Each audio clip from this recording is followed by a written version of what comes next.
Hi, Jack March here, the Rheumatology.Physio, and I'm delighted to record a podcast with Brad all about rheumatology and its impact on sports and recognizing it in such on the Physical Performance podcast. Failure is not an option. I've had my ups and my downs.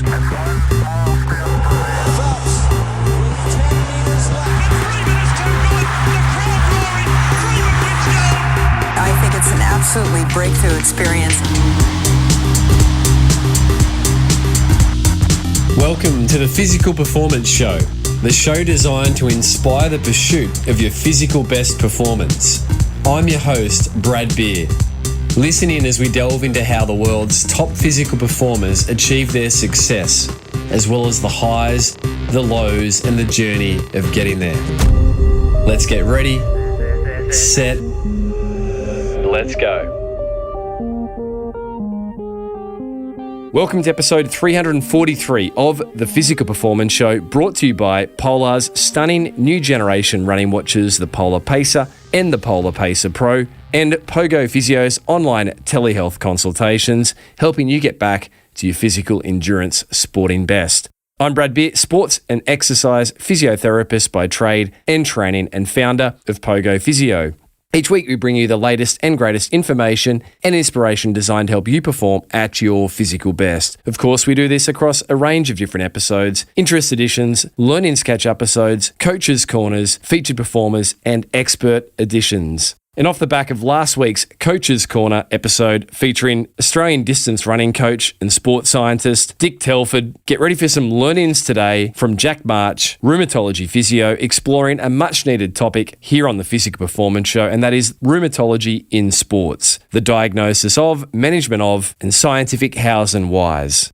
By way of bio, Jack March is the founder of Rheumatology.Physio and the director of the Physio Matters ecosystem. Jack graduated in 2008 from Plymouth University before settling into a specialty in rheumatology. Jack is a teacher at heart, offering full-day courses on rheumatology alongside his clinical work and extensive work with the Physio Matters podcast and ecosystem. And during today's conversation, Jack outlines what rheumatology is, the incidence and prevalence of rheumatology amongst athletes and the greater population, key rheumatological conditions that athletes may hear about or come across or perhaps even be experiencing themselves, including gout, rheumatoid arthritis, ankylizing spondylitis, and much more. So get your pen and paper ready. Here is my conversation with Jack March, Rheumatology.Physio, exploring rheumatology in sports.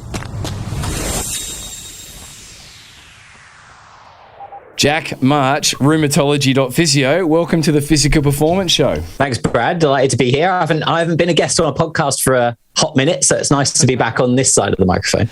Well, you are never far away from content production with all that you do with Rheumatology.Physio, the At a Glance book series, which I highly recommend for any practitioner out there. Get your hands on them. I explained to you before we went on air that my copies seem to always go missing, so I order more. And they're such a great clinical tool. So get your hands on the At a Glance Rheumatology.Physio booklets, and then your courses, and of course the Physio Matters network, PD development. It is conference.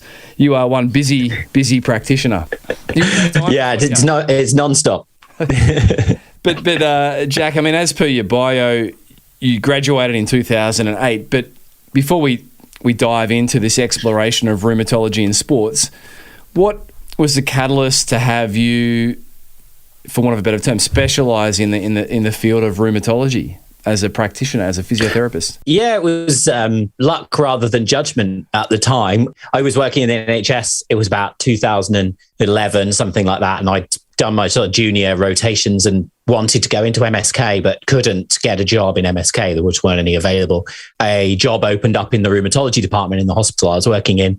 And I think it suited everybody. I think everybody in the rotations wanted me to just go away for a while because I asked a lot of questions and wanted to be in MSK and didn't really want to be on the wards and those kind of things. And I wanted to go away from those rotations. So I think it solved a few problems that maybe I was causing. And off I went down to rheumatology and found that I loved it and never looked back, really. I was really lucky. It was quite a small department, a couple of rheumatologists, a couple of rheumatology nurses, another physio, and a couple of occupational therapists. And so we just really had our own little sphere down. I say down because it was actually in the basement of the hospital. Yeah, I was just able to get on, do what I wanted down there and be left alone. And it was sort of the best thing for me, really. And I've never looked back and just really doubled down. And don't ask me about things like, an ankle sprain or whatever, because I've got no idea. But inflammatory processes, then I like to think I'm pretty good. From an undergraduate training perspective, I can't recall getting a lot of time on it. I think there was dribs and drabs. Then you graduate, you start your clinical working life. You invariably come across conditions, but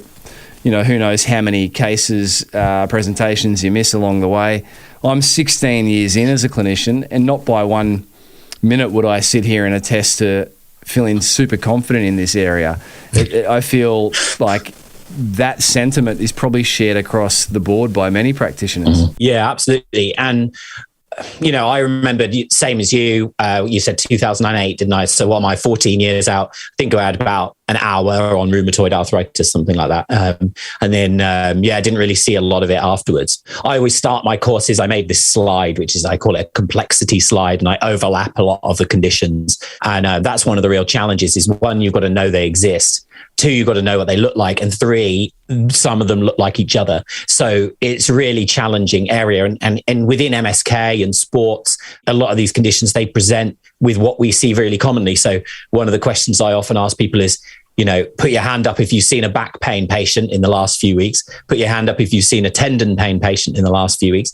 And almost everybody has, it's bread and butter for us. But that's how a lot of these presentations is their back pain plus or minus tendon pain or something similar. So they're relatively rare conditions. What is it? 80% of people are going to get back pain in their lifetime, and only sort of 1% are going to get an inflammatory axial spondyloarthritis. But that's in the context of we're seeing a hell of a lot of those patients, that 80%. So they do exist. 1% of the population is still not a small number. We all miss them. I probably miss them as well. Not so much now because my job is second opinion, so it's a bit easier because someone's already said, I think this is ankylosing spondylitis. So I just go, yeah, it probably is. I spent some time in orthopedics and realized when I went to rheumatology later, I saw patients that I'd seen who had been referred by someone else that I'd missed. It is really difficult, but I think the key is to try and be better. We have this idea in the UK at the moment called get it right first time, where you're trying to get it right as often as possible, but you're not always going to.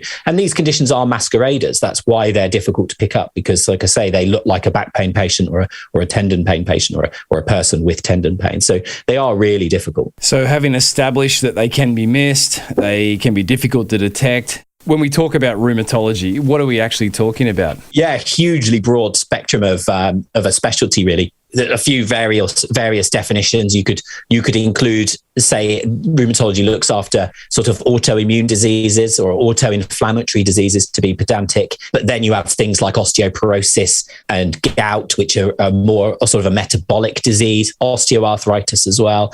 And then the connective tissue disorders are a whole different beast of complex. It's really a mixture. It's sort of a subset of medicine and almost a subset of musculoskeletal practice as well.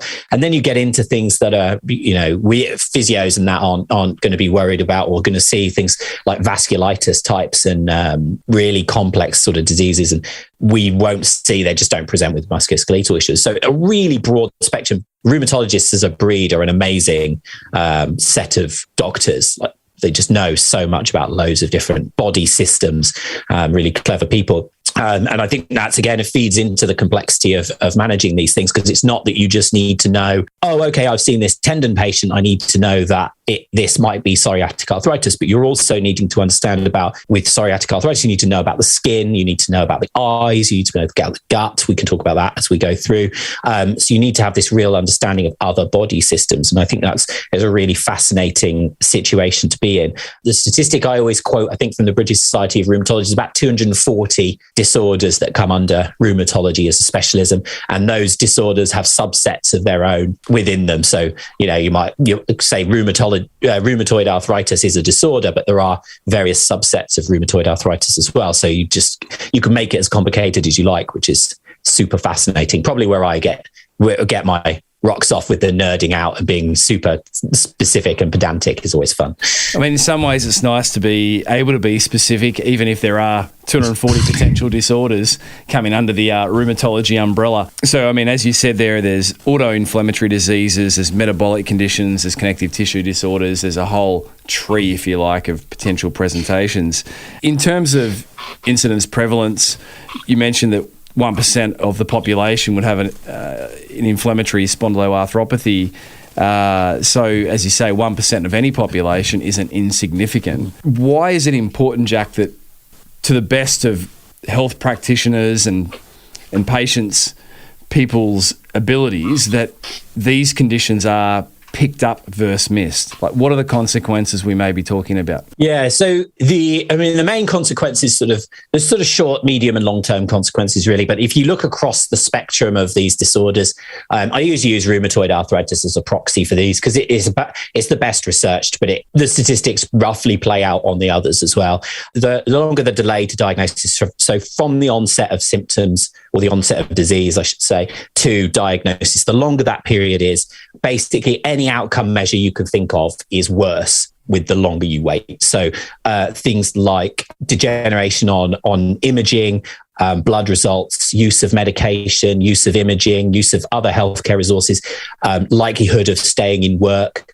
likelihood of social interaction decreasing, likelihood of developing chronic pain, all of those things in the short and medium term. And then in the longer term as well, you have increased risk of things like cardiovascular disease and lung involvement, those kinds of problems, osteoporosis as well. So it really starts to affect the other body systems, and they're all worsened by this delay to diagnosis. They're worsened by other things as well, like severity of disease, but certainly with delay to diagnosis is pretty much the worst prognostic indicator for these diseases is how long you wait.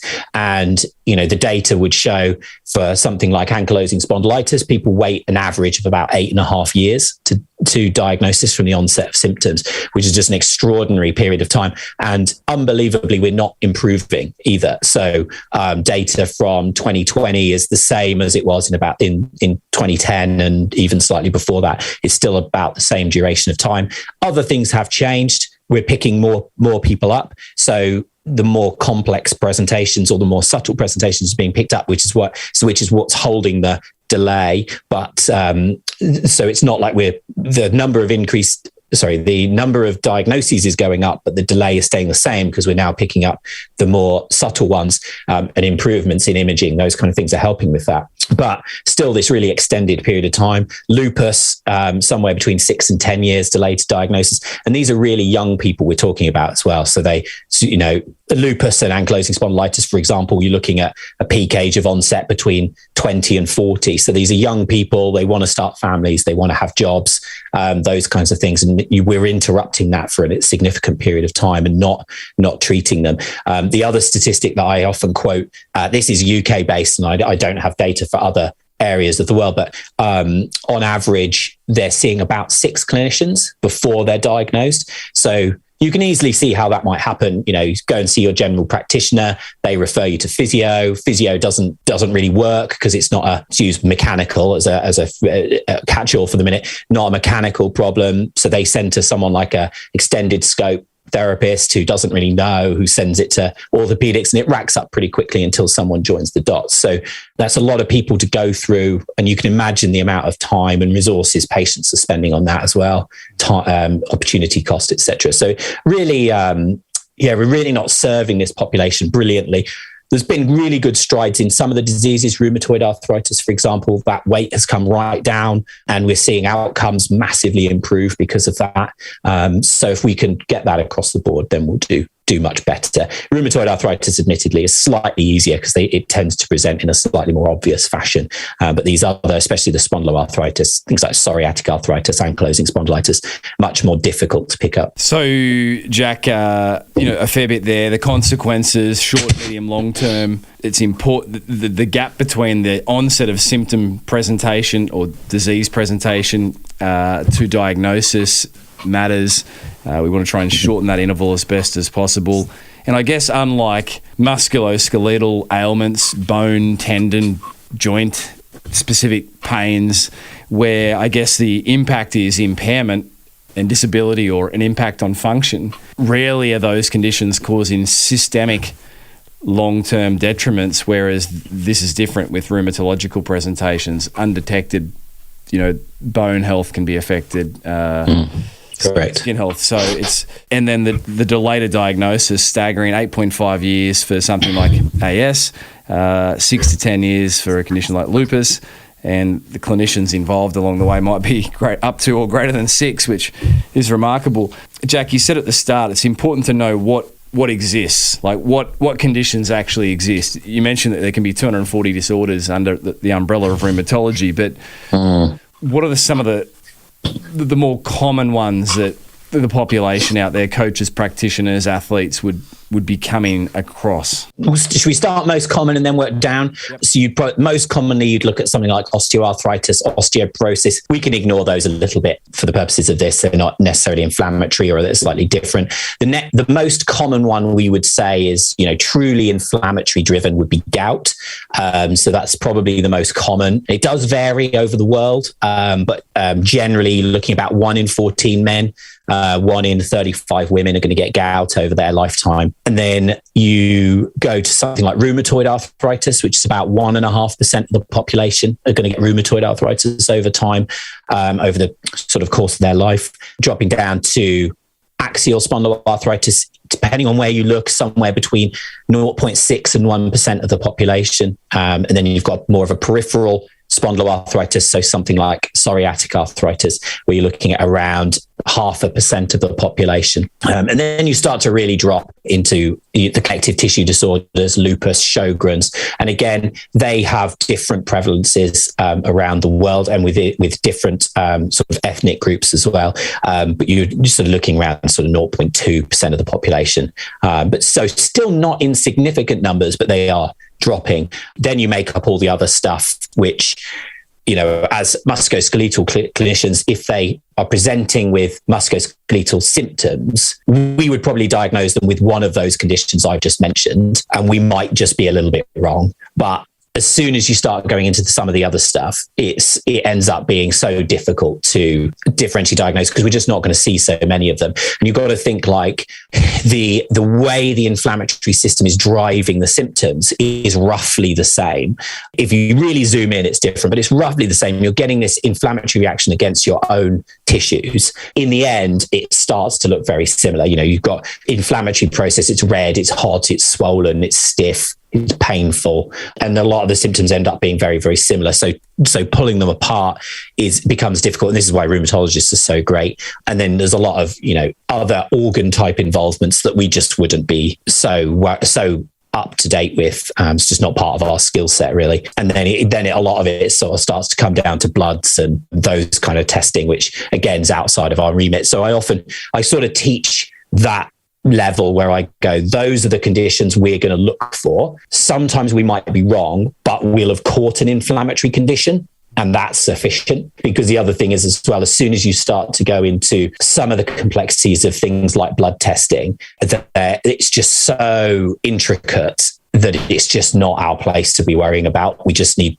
rheumatologists are there as specialists. We just hand them over. So it's about recognizing, as you mentioned, what is a systemic inflammatory disorder. So you'd have, an inflammatory problem, which would be any type of acute injury. It's going to cause inflammation. When is it a systemic problem? So when is it affecting multiple systems of the body? That's really where we start to draw the line and try and make some decisions. And sometimes you can't. Sometimes you can't rule it in or rule it out, and you go, okay, I'm going to need another opinion for this, and that's totally fine as well. So Jack, interestingly, in clinic yesterday, only yesterday, I had a young here in Australia surf lifesaver who was recently diagnosed with psoriatic arthritis, and he had been experiencing finger pain and shoulder pain. And if you listen to his story, he didn't have a classical musculoskeletal set of symptoms, and it became very clear that, okay, this sits outside of the normal, as you say, remit for musculoskeletal care. And it's really obvious in retrospect, but the idea is to try and,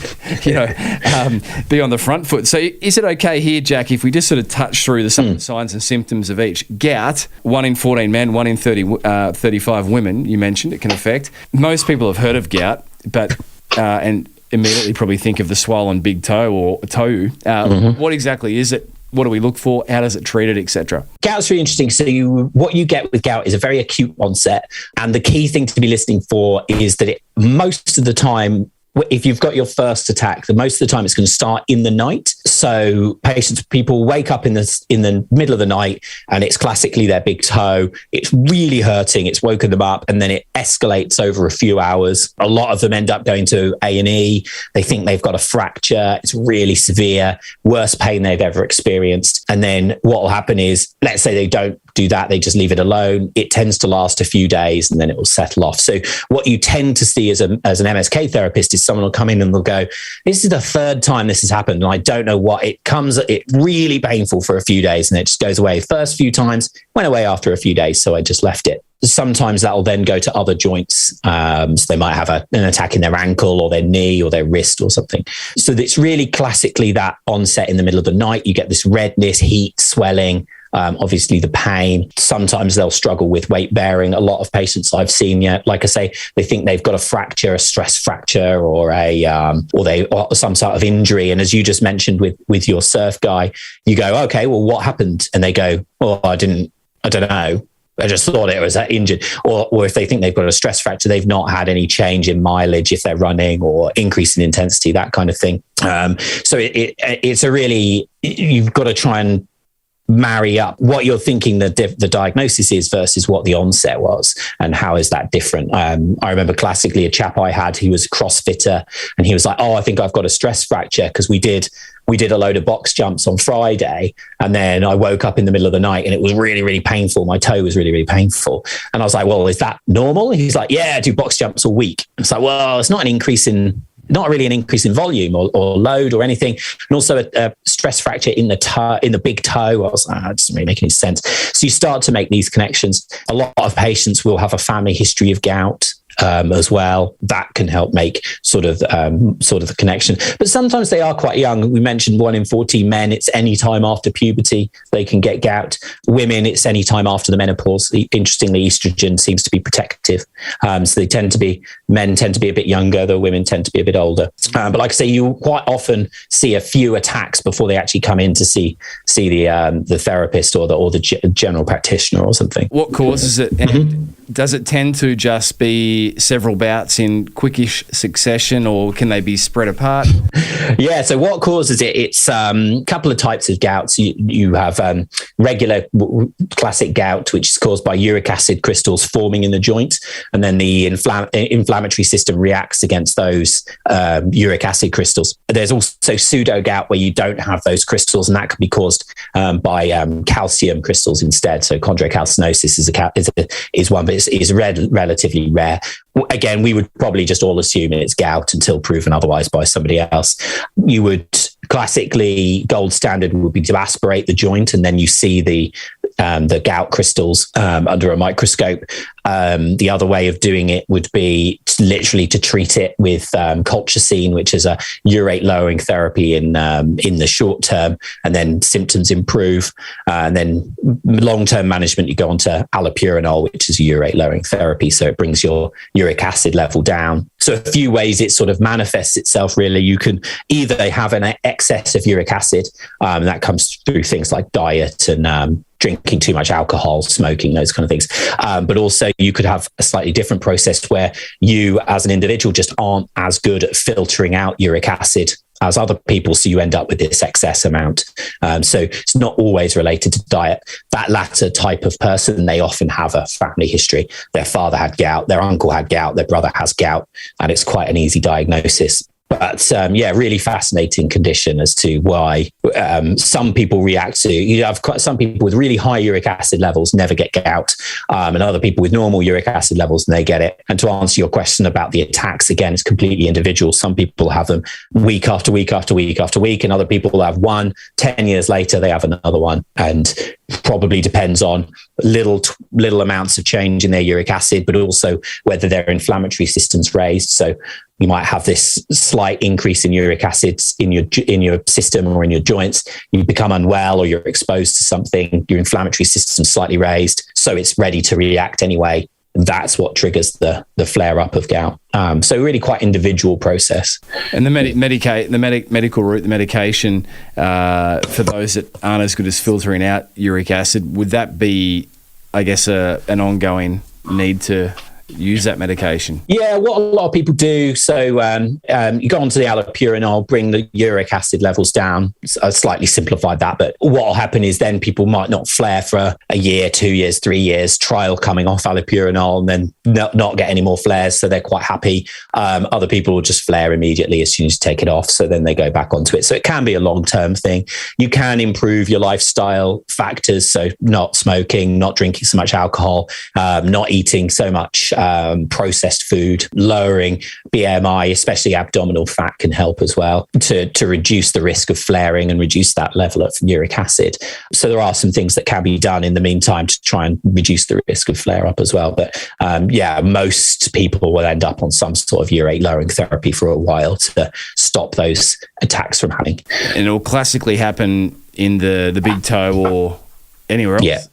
Big toe predominantly. Yeah, so it can happen in any joint. It tends to go peripheral to proximal in likelihood. Tends to be the big joint. About 80% of the first attacks are in the first toe, in the big toe joint. And then you get likelihood going sort of proximally. So then you go ankle and midfoot, then the knee, and in the upper limb, you go sort of fingers, wrist, elbow. Then it's sort of all bets are off. If you leave it untreated or it happens over and over, it starts to become sort of other joints. You can get some associated sort of calcium deposits and tophi and things like that over a longer period of time. Don't really see that too much anymore because people are treated early.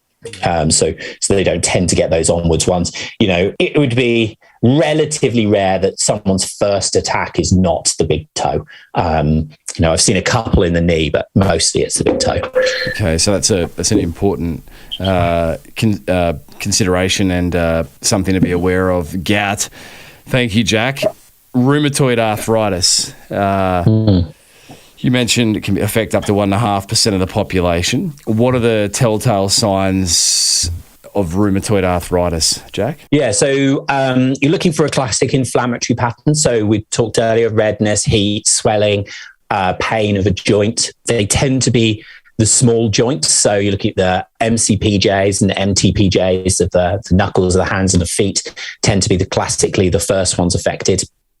And then again, moving proximally. So you then see sort of the wrist and the ankle, elbow and knee, and then occasionally the shoulder and the hip.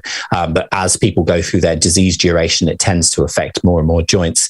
Classic things you're looking for, it can be any type of onset. So can be insidious, it can be slow, it can be immediate. Quite an acute onset, can occur after an injury or an illness, or it can just occur off its own back. Classic things you're really looking for is affecting more multiple joints. So rather than just one MCP of the hand, you're looking at multiple, or you're looking at bilateral symptoms, or you're looking at upper and lower limbs. So those things are sort of more likely to be rheumatoid arthritis, if that makes sense. So the more joints it's affecting, the more likely. The more limbs it's affecting, the more likely. And if it's affecting upper and lower, then it becomes more likely. You're also looking for really classical things like joint stiffness, especially first thing in the morning, and lasting for at least 30 minutes, probably an hour plus. Tends to be a bit better with activity, and it's not improved by rest. Tends to wake people in the second half of the night. They wake up around 2 or 3 a.m. with pain and joint stiffness, and tends to be improved with anti-inflammatories as well. So those kind of things is what you're looking for. So your classic patient will come in and they'll go, "Oh, my hands have swollen up like boxing gloves," and they've just got really, really red, hot, swollen MCP joints, and they're really stiff first thing in the morning, and then ease up as they move them. The thing is, for us as MSK therapists and coaches and trainers and that kind of thing, is those patients will be picked up by the GP. What the GPs won't necessarily pick up is the more subtle patients. So those who've only got one joint affected, for example, and I've seen plenty of patients with either just an ankle or a knee affected, and they come in, when I was in orthopedics, they might think they've got an ACL tear or an ankle sprain or something like that. And then, as we talked about, there's no necessarily obvious mechanism of injury, or the time frames don't fit.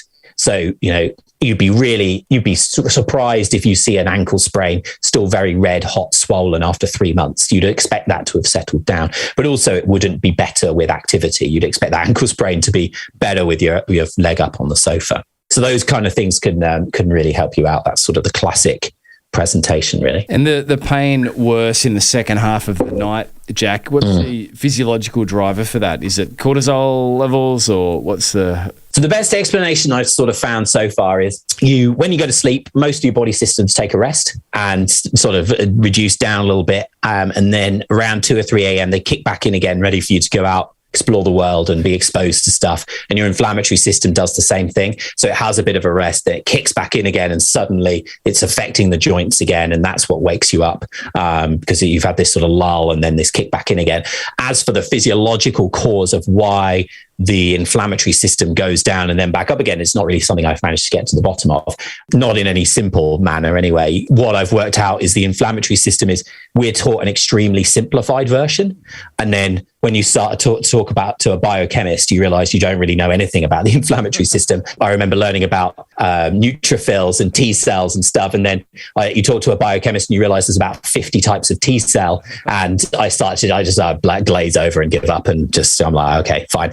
Inflammation, that is where I land. That's brilliant. So rheumatoid arthritis, some good tips you've shared there, Jack. And how is it diagnosed, and what's the management strategy? And what typical age of onset for rheumatoid arthritis? Yeah, so peak age of onset, it's the easiest question to answer, 30 to 60, but it's not exclusive. So you will have younger patients, you will have older, and there's no cap either side of that. How is it diagnosed? Is diagnosed by rheumatologists, and it's a combination of clinical symptoms, their examination, imaging, and blood results. And it's not necessarily that there's any of those are definitive. It's a real combination of those things. So the best test, I suppose, for the want of a better phrase, would be what's called anti-CCP antibodies. So they're auto-antibodies that are directed against the self, and that's positive in about 95% of rheumatoid arthritis patients. So if that's positive, you can be pretty confident that that's rheumatoid arthritis. But obviously, you've still got 5%, so still 1 in 20 are going to be negative for that test. So it's a real combination. Some patients will show changes on X-ray, some won't. Some will show changes on ultrasound, some won't. Some will have positive inflammatory markers, ESR, CRP, some won't. It's a real mix of what's going on. So it's a real combination of trying to work out what's going on from a clinical point of view, and then marrying that up with the objective tests. And of course, as you mentioned earlier, you can have other things that masquerade that look like a bit like rheumatoid arthritis. So psoriatic arthritis, for example, lupus can look just barn door like rheumatoid arthritis. And then to do the objective tests and it comes back something slightly different. So that's what rheumatologists are so sort of good at. Management strategies, almost everybody will need a disease modifying medication, which essentially is an immunosuppressant. Things like methotrexate, sulfasalazine, hydroxychloroquine are classic drugs that are used. And what they do is they interrupt the inflammatory pathway at certain points, which are implicated in rheumatoid arthritis. And it reduces the inflammatory process down, to try and get on top of the disease. If those don't work, you go on to other drugs which interrupt different parts of the pathway. And of course, steroids is one way of getting it down quickly, just generally suppressing the inflammatory system. Almost everybody will need to go on to those. Very occasionally, you'll find someone who can manage without those medications. But as we talked about earlier, the implications of leaving that inflammation unchecked are so great that they outweigh the need to take some of those medications to try and interrupt that inflammatory pathway. Thank you, Jack. And obviously there's a keen role for exercise in managing rheumatoid arthritis. As you mentioned, affected joints do better with exercise rather than necessarily rest. Yeah, for sure. And again, it's sort of that short, medium, long-term benefits of exercise as well. So you can do sort of what I would call mobility exercises, maybe you might phrase them as, to try and get over some of the stiffness and the pain that's occurring sort of day to day. But we talked about already the multi-systemic effects of the disease as well. So weight-bearing exercise to increase bone loading, but also resistance exercise, because rheumatoid arthritis adversely affects your muscle bulk. So it will reduce your muscle volume as well. So retaining that is really good. We know, there's loads of research now into sarcopenia and aging process and how retaining muscle bulk is just generally brilliant for you. And then, of course, we mentioned cardiovascular disease as well. And we know that exercise can be helpful to reduce those risks. So what I'm always keen to make a distinction on is pretty much everything that MSK therapists and other therapists do doesn't impact the rheumatoid arthritis itself. Exercise has a slight anti-inflammatory component to it, but it doesn't interrupt the disease process. That's what the drugs do. But what we do is, as you mentioned, sort of function and some reduction in pain and keeping going with activities is where we're really at, and longer term management of those other types of comorbidities that might present. So really important that we get people exercising. But I think what people have made the mistake of in the past is thinking we need to exercise a lot to try and help the rheumatoid arthritis, whereas actually you can take quite a slowly approach where you build people up to it, because you're not going to make a massive difference in the short term. You're looking at sort of months to years where we're going to make the real difference. So it is a sort of an interesting dynamic there, but certainly exercise and definitely the benefits of resistance exercise seem to be coming through in the research as well. Which intuitively makes sense, but nice to hear that that's been supported by the emerging science. And I guess education and pacing strategies, these are key factors of someone's successful care as well. Yeah, absolutely. So understanding what's going on in the joints, and it never ceases to amaze me what people think is going on with regards to, even something like back pain. I mean, just need to go on Twitter and you can find a million different explanations. Certainly, so they understand what's going on, that strategies they can do to help themselves over the long term is definitely great. Nutritional information, rheumatoid arthritis patients specifically benefit a lot from protein supplementation quite often. And, as you mentioned, pacing, sleep, comfort, all those kinds of things are really helpful to try and get people as functional as possible. Keeping them at work is a really important outcome. People, forgive me, I don't remember the exact statistics, but it's something like at least a third of rheumatoid arthritis patients at diagnosis aren't working and never go back to work. Whereas those who stay at work, something like 2/3 of them are able to stay at work in the long term. So it's super important that they stay in work, as even a little bit with modified duties until they get on the drugs, stay at work as much as possible. So that kind of work with them to how can they modify in techniques or things that they do so that they can carry on doing them, but also can you work with the workplace to say, this is hopefully a short-term thing. Can I do something slightly different to try and get around it? And, you see people just some bizarre things I've seen in the past, like people working on production lines stopping work, whereas they could have gone and done a different job that didn't need their hands, for example. Or I remember a postman once, he had really bad foot pain and he couldn't walk around. And he was like, oh, I've got to be off work. And I was like, well, your hands are fine. He's like, yeah. And so he swapped to being in the van. And it's just, sometimes it's that small thing is just enough to keep someone in their job. And that's super important. So trying to talk the biopsychosocial approach, don't need to teach anybody that, but sometimes it's those simple problem solving things that can make a big difference. They're great examples of the importance of education and detection, obviously, the impact on someone's work abilities can be enormous. Jack, you mentioned we've looked at gout, we've touched on rheumatoid arthritis. Then there's this category of ankylizing spondyloarthropathies, which scared me as a student and in some ways still. Can you share what does that mean? Yeah, so principally you've got two types of spondyloarthritis. You've got axial and you've got peripheral. You characterize axial by being predominantly affecting the spine and the sacroiliac joints, and then the peripheral would be predominantly affecting the periphery, not the spine and the sacroiliac joints. Those are enthesitic disorders. So we talked about rheumatoid arthritis, that's synovitic, affects the synovium of the joints. These are enthesitics, they're affecting emphyses of tendons and ligaments. So hence it affecting the spine, sacroiliac joints, places like the Achilles tendon, really prolifically affected. For our intents and purposes, essentially the same thing, inflammatory reaction against those areas. And then, so you get very similar characterized symptoms, things like early morning spinal stiffness, pain waking in the second half of the night, improving with activity, not improving with rest, those kinds of things.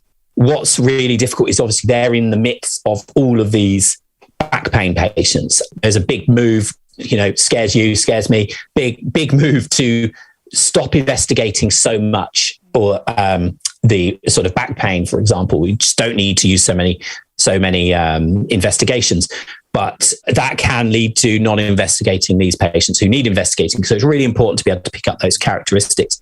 One of the other things that's really difficult about this group of patients is they're so related to their comorbidities. If you see enough rheumatology patients, what you'll see is someone who has something like Crohn's disease or ulcerative colitis, and they develop then back pain, and it doesn't even look inflammatory. So it's not those symptoms I've mentioned, it's just achy and it gets a bit worse when they're active, or they develop a tendon problem. And that's the sign. Those are the signs of them developing then a psoriatic arthritis or an ankylosing spondylitis. But because they're not inflammatory, people aren't then investigating them. So it's really important to understand the impact of those comorbidities. So, for example, Crohn's disease, you've got a 1 in 4 chance of developing a ankylosing spondylitis type disease within the first 6 years of your diagnosis of Crohn's disease. So 25% of those people will get an axial spondyloarthritis. People with psoriasis have a 1 in 4 chance of developing psoriatic arthritis over their lifetime. So again, really high numbers. There's an inflammatory eye disease called anterior uveitis. About 50% of those presenting at eye clinic already have an axial spondyloarthritis, but again, they're not necessarily presenting inflammatory. So one of the problems that comes, you can already see where this is going, is they go and see you, Brad, and they go, oh, I've got this back pain. And you go, okay, let's talk about the back pain. And it's a bit worse when they're bending, and it's a bit worse when they've been for a walk, or it's just a bit worse all the time. There's no real obvious thing to it. You don't know that ulcerative colitis is implicated in causing that kind of disease. So you might say, oh, any other problems? They say, oh, I've got this ulcerative colitis. You go, okay, don't really know much about that. And then off you go and you're treating them.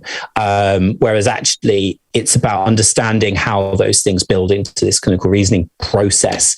And that's really challenging. It's really hard because obviously those patients get regular back pain as well. But it's easy to see where these delays start to come and how we can miss these diagnoses quite easily. There's been campaigns in the past called Back Pain Plus. So someone presents with back pain and one of these comorbidities. What are you doing to make sure that that person doesn't have a spondyloarthritis, for example? And how do we make sure we're investigating those appropriately as needed? And that's where it becomes really difficult is, who can I watch and wait? Who do I need to send for further investigations? How do I process with each one of these patients? And that's a really, really difficult question to answer, which everybody always asks me. It's a bit about clinical experience. It's a bit about using tools that are available to you. It's a bit about understanding the numbers associated, etc. So it's really, really quite challenging to do that. But it really, for me, boils down to when you start to see some of these indicators, you've got to go through and understand the other indicators so that you're not missing something else that would be the missing piece of that puzzle. So let's take the patient I just described, has ulcerative colitis, comes to see you with back pain, might only have been a week. Am I worried at that point that that person's developed an axial spondyloarthritis? No, I'm not. If it presents really inflammatory, I'm going to be a bit more worried, but it might not do. But then if I don't go on to ask about other things that might be associated, so for example, tendon problems, and then he goes, oh yeah, 2 years ago I had bilateral Achilles tendon pain.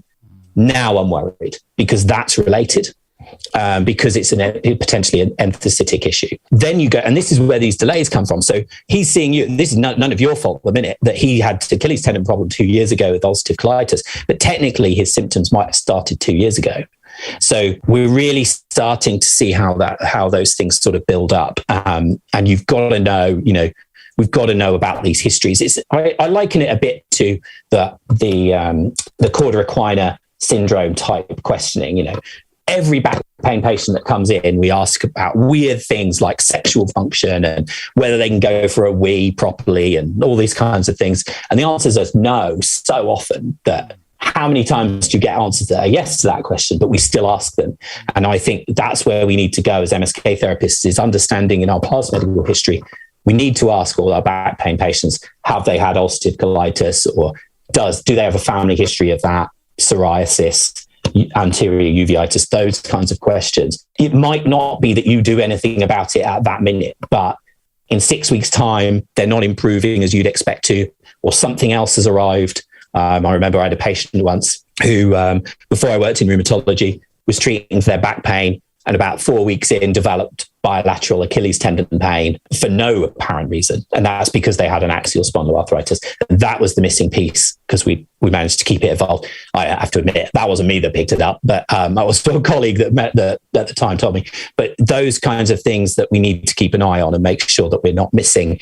And I think certainly if this is new to people, then overdoing it to begin with is probably the answer, to get it into a routine and a pattern. And then you become a bit more targeted with it as you get a bit more experienced. So those comorbidities are absolutely key to pick up. Like you said, the colitis, the anterior uveitis, psoriasis.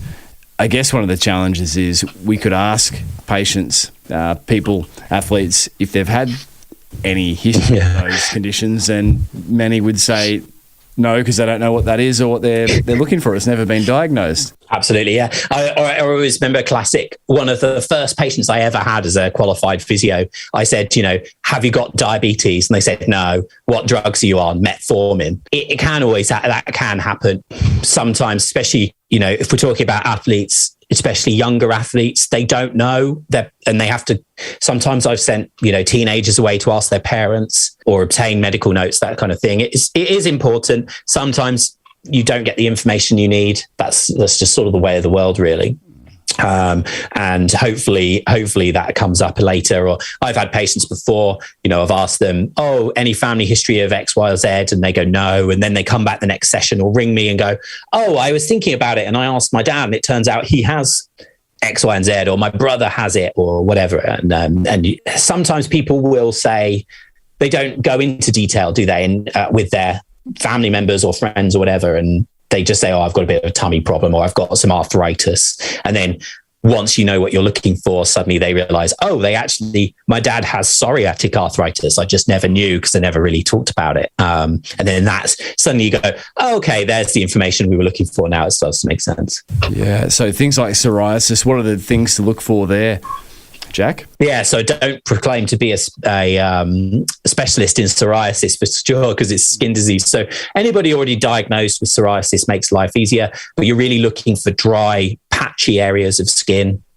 It tends to be on the extensor areas of the body, so the elbows, the fronts of the knees, as opposed to something like eczema, which tends to be in the flexor areas, so in the elbows, inside of the elbows, back of the knees, the groin, that kind of thing. You get scalp psoriasis as well, and any type of psoriasis is implicated, but the severity, so the more severe the psoriasis is, the more likely you are to develop a psoriatic arthritis. And then you get another step on, which is where the psoriasis affects your nails. So you get some characteristic nail changes with psoriasis that are implicated in developing a psoriatic arthritis. About 3 times more likely if you've got nail changes to develop it than just the skin changes. So you can build a hierarchy of decision-making that way as well. So things like the flat nails, the nails that look brittle. Yeah, correct. Yeah, and they tend to break away from the nail bed early. They have characteristic ridges and lines in them. Some of them have pitting in them as well. It looks like someone's pushed a pin into the nails.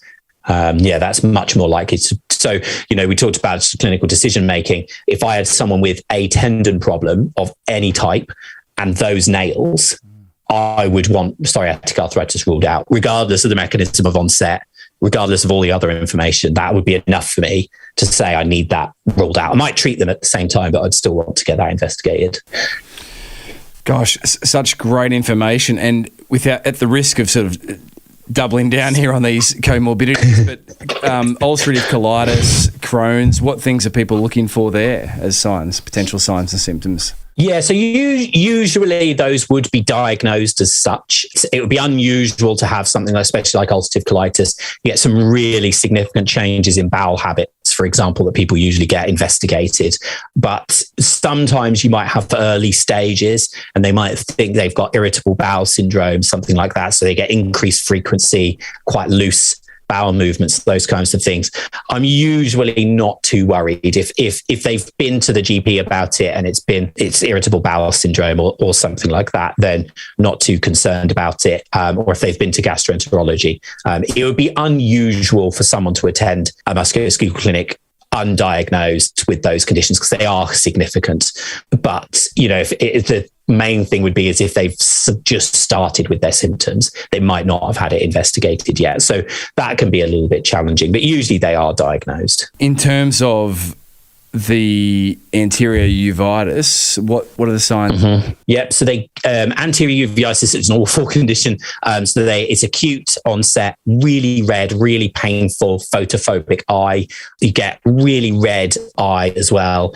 And they're not coming into clinic with that. They're going to emergency eye clinic or A&E for steroids. It's really severe. So one of the things you mentioned about people not knowing whether they had it, I'll say, have you ever had uveitis? And they'll say no. And I often go, just to check, you've never had to go to emergency eye clinic and have steroids because your eye was so red and painful. And they say no. And then if they've never done that, they've not had acute uveitis. So you can be quite okay with that. But again, they're so linked, especially with axial spondyloarthritis. If someone comes into me with back pain of any flavor and they've had acute uveitis in the past, I'm investigating that regardless. Because they're, like I said, 50-50 flip of a coin that they've got it. So you definitely have a super low index of suspicion there. With management of AS, ankylosing spondyloarthritis or spondyloarthropathy, once again, disease-modifying drugs across the lifespan, is that? So principally with these, it's anti-inflammatories to begin with, of various types, depending on what suits the person. That's usually first line, plus exercise. Exercise really does seem to help with these patients over the long term to manage their symptoms. That's the main thing that they would do. If the anti-inflammatories aren't cutting it, they'll go on to what's called anti-TNF medications, which interrupts TNF alpha, which is an inflammatory upregulator. So it stops the inflammatory system from escalating, basically. And those are pretty significantly effective. So those are the most things. They usually mostly come as injections. Again, similar, what will often happen, especially the anti-inflammatories, people will take those for a few years. If they're really effective, might take some time off them, see what the symptoms do. The anti-TNF medications are complicated because it seems like if you come off those drugs and then your disease comes back, it's much harder to then get on top of the disease again the second time. So often people will stay on those for quite long periods of time, and patients are very reticent to trial periods of time off. They come as preloaded syringes, so you can't even mess around with the dose that much either. So there are a lot of ongoing studies around half dosing, extending the dose out. So instead of every fortnight taking the injection, you take it every 3 weeks, that kind of thing, to try and work out a way of reducing these drugs down. But that is the risk with those, is if you get a relapse of the disease, it's then much harder to get back on top of it again. So rheumatologists and patients are really concerned about pulling those drugs away and then the disease coming back. So it does tend to be very long-term. We treat them like that. And diagnosis of this, aside from the signs and symptoms, is what, blood work and imaging? And what sort of imaging, Jack? Yes, so clinical signs, and then gold standard would be an MRI, so a specific type of MRI to look for inflammation in the spine and the sacroiliac joints. And then bloods would be inflammatory markers and a genetic test called HLA-B27. So patients who are HLA-B27 positive are significantly more likely to develop an axial spondyloarthritis and a peripheral spondyloarthritis. The prevalence of that gene is different around the world. So in most of Europe, it's about 8% of the population will be positive for HLA-B27. The Nordic countries in Europe are up as high as 12. Afro-Caribbeans are down quite a lot they're down around sort of 3 or 4%. But what's fascinating about that population is they actually have slightly more axial spondyloarthritis diagnoses. So even though their HLA-B27 prevalence is lower, they're actually got slightly more than the Caucasian population. So what's really interesting is when you then start to think about investigating those, you're putting a lot less weight on that HLA-B27 result than you are in Caucasian population. And this is where it gets really complex. So really fascinating. But most of the I know about Europe. I haven't really delved into the rest of the world, but the sort of what we would call a Western population is about the same. There are ever so slight differences, 1 or 2%, but basically the same. And then you've got sort of Eastern populations are actually a little bit lower with a HLA-B27 positivity. You're listening to Jack March on this expert edition of the Physical Performance Show, exploring rheumatology in sports. Support for today's show comes from Polar. Polar believe that the most important thing you can do is listen to your heart. What Polar does helps to improve the health, fitness, and quality of millions of lives around the world, and that is what drives them. But what is driving you? If you are interested in the next step in your fitness and health tracking, do take a moment to check out polar.com. If you are looking for the latest in running watches, they have the all-new Pacer range, including the Polar Pacer and the Polar Pacer Pro. For multisport, it's the Vantage V2. Or if you're getting off the beaten track and need a premium outdoor GPS watch, look no further than the stunning, tough Grid X Pro watches. However, if you want to get the most out of your training and racing, take a beat to grab the gold standard in heart rate monitors, the Polar H10, or for an even more flexible heart rate monitor, the Verity Sense, which also tracks your heart rate for swimming. Polar's range starts at $129, but what's most important is that whatever you are doing, do it with heart. Jump over to polar.com. Support for today's show also comes from Pogo Physio's online telehealth consultations. If you are an endurance athlete struggling with bone, tendon, or joint-related concerns, the now 45-minute online telehealth consultations with myself or any of the Pogo Physio team can help you get back to your physical best. Jump over to pogophysio.com.au to schedule your appointment. For now, let's jump back with Jack March on this expert edition of the show exploring rheumatology in sports. You mentioned, Jack, that this group of rheumatological conditions is one that affects the entheses. So I think something that you've taught me through your content is that when being presented with a bread and butter tendon presentation or tendinopathy, whatever it may be, to keep a keen index of suspicion for any underlying disease processes that may be occurring. And there was a great output that you put out about the screendom summary that was released in the literature. Can you just share what that is? So if practitioners are out there, or if patients are presenting or experiencing what seems to be a tendon-related concern, say Achilles tendon issues on both sides, what are the things to be thinking of or asking if you're a practitioner? Yeah, so that screendom tool's great. So Paul Kerwan developed that. He's a physio from Ireland who he's a tendon geek. He created this tool, and it talks about the skin. You can test me with that in front of me now. The skin, so that's where we're talking about psoriasis. Crohn's and colitis is the C. E would be relatives. That's it. The relatives, family history.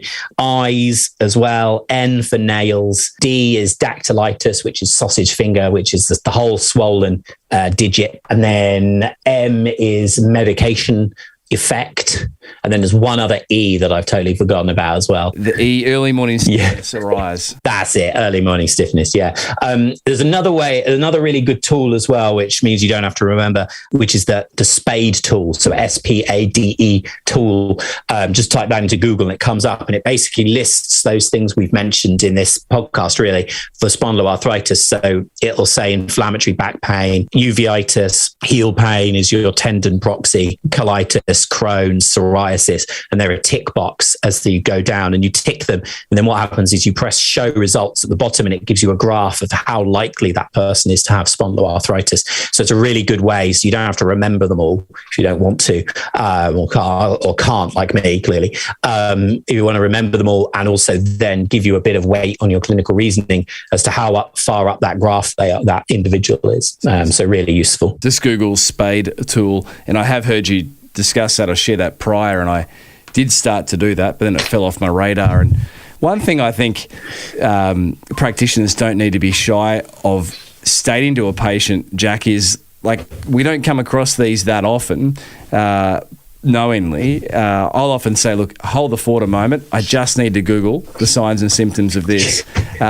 If I don't have your cheat books with me, the Lance Rheumatology books. And I've never had a patient say, oh, don't you remember that? Don't you know that? They're normally thankful for the approach of being resourceful and transparent. Absolutely. Anything you'd share around that from your own experiences clinically? Yeah, well, working in rheumatology, I used to get that a lot. My equivalent was, I'm just going to go and ask the rheumatologist next door. That's the equivalent. And that's cheating far further. We hear a lot these days around, it's fine to say you don't know the answer to things. And I think it is fine to say you don't know the answer as long as you're backing that up with some sort of plan to deal with it. And like you say, I mean, whether I would say, oh, I'm just going to Google it or whatever it is, I don't know, probably the relationship I have with the patient. But certainly I've said things before like, oh, I'm just going to discuss this with a colleague, or I've got some things aren't quite lining up for me, and I'm not sure why. I just want to have 5 minutes to think about it, or I just want to talk it through with one of my colleagues who, and quite often I'll be like, whether it's true or not, I'm just like, I've got a colleague who's really interested in this kind of thing, and I just want their opinion. That kind of patter I'll go with. But absolutely, I think that's totally fine. And the people that I see these days are all what I would call second opinion people. So they've already seen a physiotherapist, chiropractor, whoever, and there is already a question over their diagnosis, which is why they're coming to me for my opinion. And then often I'll say, well, actually, yeah, it could be one or two of these things, but if it was obvious, it would have been obvious and everyone else would have picked it up, but it's not that obvious. So we need some more information. I think that's perfectly acceptable to do. And I would advocate for doing that. And like you said, I think the SPADE tool, for example, is a really good first step. Like, if you're thinking, oh, I'm not really sure, you can use that as a tool to just go, you could call it a calculator. I'm just going to put your symptoms into this calculator, and it just gives us a likelihood of what's going on. And I think that's fine. And we can certainly do that. And, I think it's better that way than pretending you've got all the answers when actually you don't, because you're going to get unstuck pretty quickly. Yeah. Oh, gosh. No, thanks for sharing that, Jack. So outside of those, I guess, or what would you say, higher up the continuum of rheumatological conditions that you've shared there, we then get into the connective tissue disorders, which would probably be another series of podcasts or one of Jack March's 2-day courses, right? Looking at that. But any quick tips you'd share around when just to sort of keep an index of suspicion around potential connective tissue disorder presentations? Are we talking about like things like stem loss, etc.? Yeah. So in my mind, you've got two separate categories really of connective tissue disorder. You've got the autoinflammatory driven conditions, and then something like Ehlers-Danlos loss or its hypermobility variants. They are developmental almost issues where it's the creation of collagen that's the issue. So the collagen's created too stretchy. So it is the connective tissue that's implicated, but it's a different pathophysiology entirely. When I'm talking about it, really what I'm meaning is sort of lupus and Sjogren's syndrome. And there are some other flavors of those types of conditions as well, but they start to look very similar. The things that you can start to do is they are most common in women, reasonably rare. It's hard. Be careful with the word rare, haven't you? It's quite rare to see them in men. Sjogren's syndrome, for example, is about 9 to 1 ratio, 9 women to every 1 man. So 90% of them are going to be female. Lupus is around 6 or 7 to 1. So mostly women. When they come into an MSK clinic undiagnosed, they're mostly going to be presenting with things like widespread pain.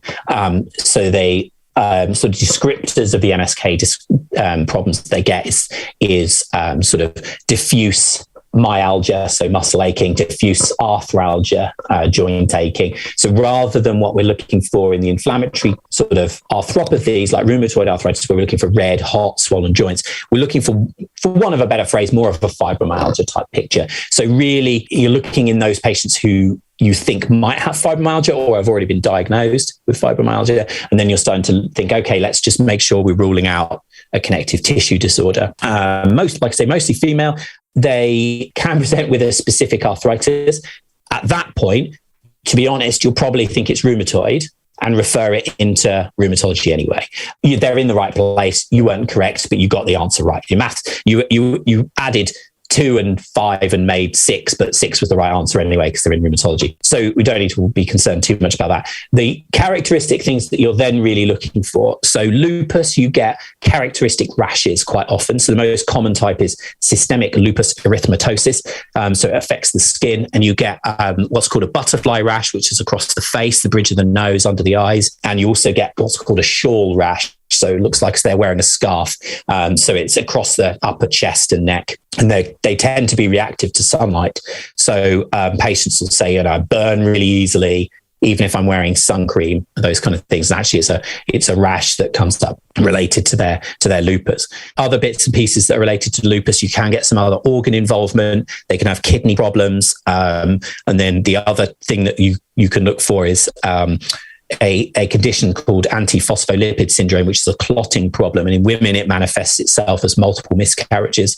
So what you'll find is a subset of patients who will come through diagnosed with fibromyalgia, and then you question them, and actually they've had 2 or 3 miscarriages over time. And that's the key. That's the systemic issue that's going on. So it's, again, really difficult to pick up. Lupus is a real challenge.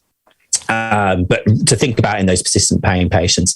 And then similar with Sjogren's syndrome, so you can get a similar MSK presentation, widespread pain, arthralgia, myalgia. But there you're looking for what are called SICA symptoms, SICCA symptoms, and they're excretionary problems. So it's an inflammatory reaction against your excretionary glands. So they get very, very dry eyes, very, very dry mouth, and women get very dry vaginal dryness, very severe vaginal dryness. So I make this joke, very poor taste joke, that you can often diagnose a Sjogren's syndrome patient in the waiting room because they're putting false tears in and drinking from a water bottle, and their mouth is so dry they can't get through 2 sentences without drinking from the water bottle. They get these real symptoms. So again, it's a bit like we were talking about with the comorbidities. If you've got someone in with widespread pain, have you asked them about whether they get dry eyes, dry mouth? Have you asked them about rashes? It's about understanding the medical system as a whole. Gosh. But difficult, really difficult. Yeah, not easy. And then obviously management's in the hands of a rheumatologist, medical, and I guess there's a role for exercise for this group throughout the lifespan as well. Yeah, exercise really difficult for this group because one of the real characteristics is fatigue, which doesn't really separate it from something like fibromyalgia and chronic pain, but they really significantly fatigued. So then adding exercise on top tends to be difficult for them. But again, it has this role in sort of long-term health, and you have to really slowly build them up. The treatments are quite difficult. It really depends on what the rheumatologist finds and how the disease is presenting as to what they then treat them with. But lupus and Sjogren's syndrome are really challenging to medically treat as well. Not only really significantly effective drugs, which is frustrating. Jack, so much wisdom packed into that great teaching you've just given us. Just simply, is there any merit in looking at the age of the person presenting in front of us, just on a bit of a framework in thinking, right, younger, could be an ankylosing spondyloarthropathy or rheumatoid arthritis? Do you ever have that sort of construct in your mind, or is it more just tuning in, trying not to miss signs, symptoms and comorbidities, etc.? Yeah, I think so. Okay, so let me answer the question first before I go rambling off on something else. So with the axial spondyloarthritis patients, they almost exclusively onset under the age of 45. It does happen, but extremely rare, maybe not even once in a career, commencing over the age of 45. With the lupus patients, they tend to be younger. So you're looking around 16 to 25 with their onset. But then you're talking about peak onset really with the other rheumatoid arthritis and peripheral spondyloarthritis. So I'm less worried about age at that point. Gout, the difference would be with the women, you're looking for that having been through the menopause. So the way that I try to do it is age is a factor, but it's not a particularly strong factor. So what I tend to say to people is what we're looking for is, are these symptoms inflammatory in nature? Yes or no? And you can attach a severity to that later if you like. Then you're looking, as we talked about earlier, is this systemic? And that's where you need to know which systems are implicated with the different types of disease. So for example, am I worried about someone who develops an enthesitis and they've got a family of history of rheumatoid arthritis? Not really. It's not really implicated, but I am worried if they've got enthesitis and a family history of Crohn's disease or colitis. So it's understanding that how those things track and affect your clinical reasoning process. In the end, is the worst thing in the world to do ring a rheumatologist if you know one, get friendly with a rheumatologist and say, I've got this patient, they've got X, Y, and Z. Is that a referral you want or not? They'll be quite forthright saying yes or no. You won't need to make many of those phone calls before you start to get where that line is. And, they are less likely. So, a load-based tendinopathy is more likely than psoriatic arthritis. So you're more likely to get it right that way. And we know what those types of tendinopathies look like. It's when they start to not look like that so much. We need to really start investigating from our own point of view. But as you mentioned, asking those questions up front, because, you might see someone a week after their onset of tendinopathy, but you don't know at that point, in 18 months' time, they might still have that tendinopathy. And at that point, it's chronic. And at that point, all these other things become much more relevant. So it's about evolving that clinical reasoning process as time passes as well. So making sure you're in the habit of asking those things first off, and then going from there, really. Oh, gosh, Jack, this has been incredible. Every guest of the show, Jack, is asked 2 set questions, and we'll make this specific to the topic.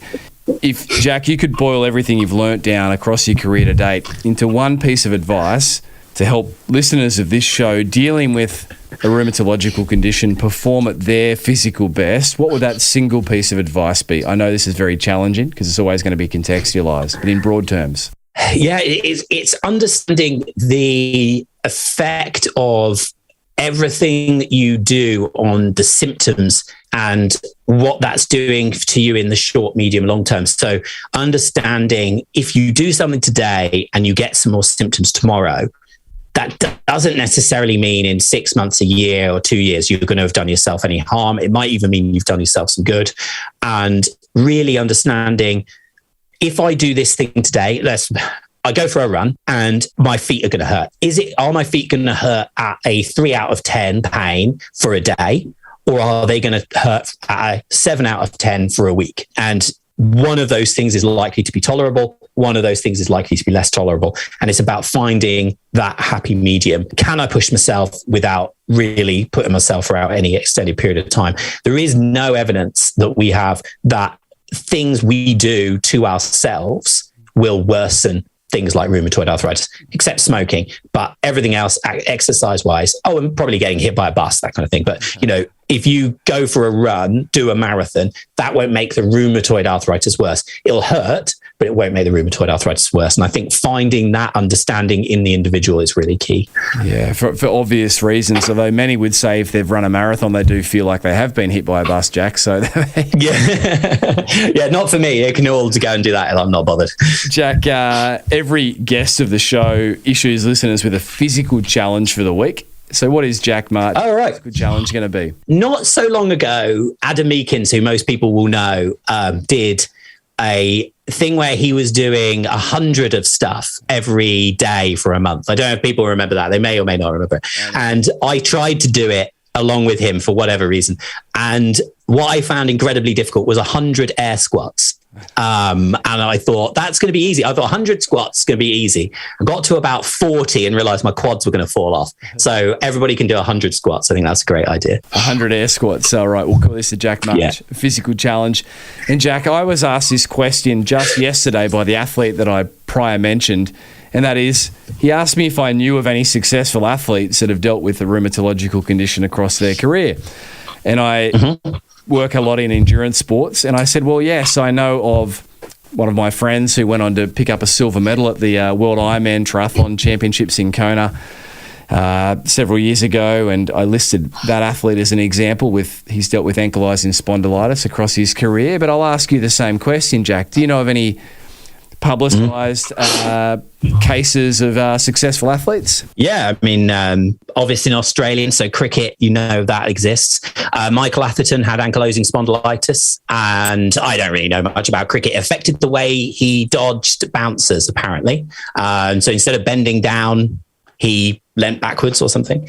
But he, interestingly, basically overdosed on anti-inflammatories for his entire career. So that was quite fascinating. I tried to have a range of people. So Phil Mickelson, the golfer, has psoriatic arthritis, has done for 20 odd years. Pretty successful guy. Caroline Wozniacki was diagnosed with rheumatoid arthritis, took some time off. I think she was world number 1 at the time, came back, got back into the top 10 again. So she did pretty well. Venus Williams was diagnosed with Sjogren's syndrome. That was about, I want to say 2010, something like that. And then she came second in Wimbledon in about 2016, 2017. Would have been really good for my presentations and stuff if she managed to come first, but she didn't manage. She came second. In the UK, there is a Premier League footballer with ankylosing spondylitis, but we don't know who it is because they won't release that kind of information. And there is a couple of one rugby league player, one rugby union player, whose names I can never remember, but there are a couple of those with rheumatoid arthritis as well, who are successfully managing pro careers. So people do exist, and obviously I would guess that there are plenty who don't advertise the fact that they've got some of these conditions, but certainly doesn't seem to affect those kinds of people adversely with regards to their function. They've done pretty well. But it is, it's about picking it up early. It's about managing it quite aggressively to begin with and getting those symptoms under control. And then away you go, really. Gosh, that's really encouraging and an uplifting way to end this discussion. Jack, you're prolific. People can find you over at Rheumatology.Physio. If you are a practitioner and are not yet following Jack, please do that immediately. The content is brilliant. It's about revision as well often, and that's just so needed in this space. Your website, Rheumatology.Physio, grab those Physio at a Glance booklets. They are absolute must for your clinical library. The Physio Matters podcast and conference, I mean, that's world leading. Yeah, well, we try to be, yeah. So Therapy Live conferences, you can still get all of those recordings. We have those. To find everything at physio-matters.com. We've done somewhere around 3.5 million downloads on the podcast front, 100 episodes of that plus. So yeah, plenty of content there as well. A bit more general MSK. We don't stop, we just keep going. until someone shuts us down. I don't think that'll be happening. The contribution, Jack, you've made to my own professional practice has been enormous. So big thank you from myself, but also on behalf of the listeners for sharing in this 2-part exploration of rheumatology in sports. It's been a long time coming, so well worth the wait. Thanks again, Jack. Yeah, thanks for inviting me, Brad. It's been great.